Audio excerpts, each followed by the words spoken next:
This was anticipated to be a weekend of abundant promise, a gleaming opportunity for the affable Mike Repole to bask in the glory of Saratoga's racing domain. The 54-year-old harbored visions of departing the Saratoga Race Course ensconced in triumph, his vehicle laden with coveted trophies. But alas, as the racing fates unfurled their capricious design, these hopes were left wanting. In the crucible of Saratoga's most exalted races, Repole's star runners, the 4-year-old Nest and the much-touted 3-year-old Forte, found themselves cast center stage. Yet, destiny had other designs in store, painting a narrative tinged with the hues of disappointment. Nest's stride carried her only to a commendable yet ultimately modest third-place finish in the storied Personal Ensign Stakes on that pivotal August 25. Forte, heralded as the standard-bearer of his division, was conspicuously absent in the fray, leaving his faithful backers bereft in the Travers Stakes. As the Saratoga sun cast its effulgent embrace over the racecourse, Forte, ensconced as the 8-5 favorite, mustered a valiant effort that, tragically, yielded a mere fourth-place position, trailing Arcangelo's awe-inspiring performance by a disheartening 8 lengths.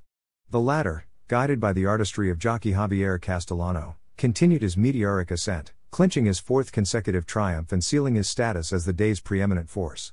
Amidst the crescendo of exultant cheers, Repole found himself at the epicenter of jubilation. In communion with jockey Irid Ortiz Jr., their colloquy intermingled with the triumphant return of Arcangelo, anointing Castellano with his record-setting 7th Travers victory.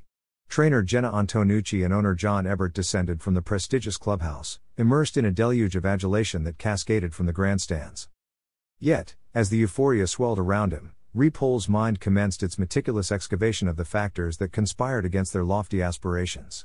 Forte, propelled by the skilled reins of Ortiz, launched a sweeping foray 6 lanes wide as the race reached its crescendo. However, the explosive charge that had been his hallmark appeared to have been spirited away by some unseen gust of misfortune on that pivotal day. Reflecting on the unfolding spectacle, Repole expounded, he inhabited the precise vantage point I believed to be his citadel of dominance. As the stretch unfurled, I anticipated an epochal surge, only to witness his effort plateau. Clearly, destiny had reserved its laurels for a more deserving steed. The conviction that he presided over the ultimate contender was deeply etched in Repole's psyche. Forte's resplendent track record stood as a testament to this assertion, triumphing in 3 of 4 starts throughout the year, a saga highlighted by his commanding conquest of the Florida Derby at Gulfstream Park and the gritty triumph in the Jim Dandy Stakes at Saratoga, earlier in the season. The latter, a torrid skirmish that unfolded across the sodden Spa stretch, saw Forte and Ortiz muster a Herculean effort to edge out Saudi Crown by a nostril. However, in the wake of the tepid display on August 26, a pervasive question emerged: had the fire of the Jim Dandy sapped Forte's vigor? To this query, Repole offered a circumspect response, revealing, I find myself ensnared in a web of uncertainty.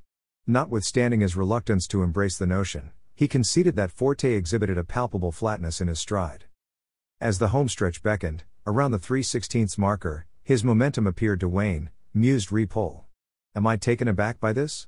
In some measure, yes. My aspirations perpetually inclined toward victory, and hence, this outcome bewildered me.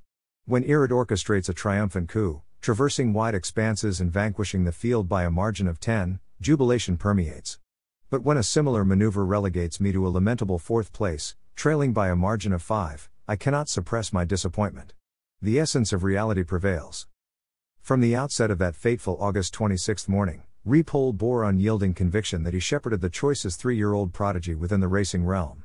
However, as twilight descended upon Saratoga, he reluctantly relinquished this mantle, albeit momentarily. Let it be known, without fear or reservation, Arcangelo stands as the premier 3-year-old colt in the land, he proclaimed. Amidst the gradual thinning of the race day congregation, Repole and his steadfast entourage prepared to depart the hallowed grounds. Their destination, a local eatery, served as a space for collective contemplation, an opportunity to process the sting of the Travers disappointments. I stand in a state of grace, he acknowledged. Does a sense of emptiness pervade? An egregious assessment. Discontentment? Equally untenable. Disappointment, the term resonates. Yet, grant me an interval, a glass of wine shared in the embrace of family and friends, and equilibrium shall be restored. Indubitably, Repole bore the weight of dissatisfaction wrought by Nest and Forte's performances. Yet, amidst the shadows cast by disillusionment, his perennial optimism emerged, carving out a silver lining amidst the overcast skies. His thoughts journeyed back to August 25, a day when his fledgling 2-year-old contender christened Fierceness, offspring of the illustrious City of Light, made his auspicious Saratoga debut, vanquishing rivals by a staggering 11 1/4 lengths. Behold, I possess within my stable the creme de la creme of 2-year-olds, Repole exulted, punctuating his proclamation with an infectious grin. Rest assured, equilibrium shall be restored. Please like and subscribe, and as always, thank you for your support.